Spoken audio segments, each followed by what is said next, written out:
Grupi parlamentar i Partisë Demokratike i ka dorëzuar shkresë zyrtare Këshillit të Lartë Gjyqësor dhe Inspektoratit të Lartë të Drejtësisë, ku thekson se gjyqtarja Irena Gjoka nuk mund të vazhdojë të qëndrojë në detyrë pasi cënohet interesi publik. Shkresa erdhi pas konfirmimit të dënimit në shtetin grek të gjyqtares nga ana e prokurorisë përgjithshme. Sipas demokratëve, ky rast cënon edhe besimin e publikut teksa sistemi i drejtësisë dhe e krijon pasiguri mbi vendimarrjet e sistemit gjyqësor, duke cënuar integritetin e të gjithë sistemit.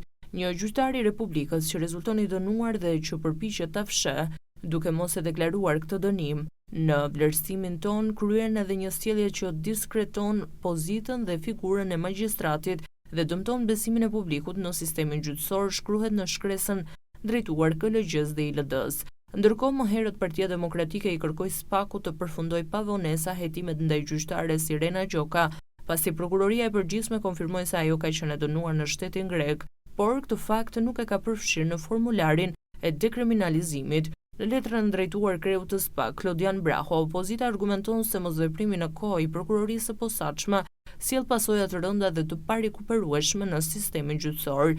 Gjoka ka pasur në dorë çështje të rëndësishme të eksponentëve politik, mes të cilave edhe dosjen Partizani, ku caktua mas sigurie ndaj ish kryeministrit Sali Berisha.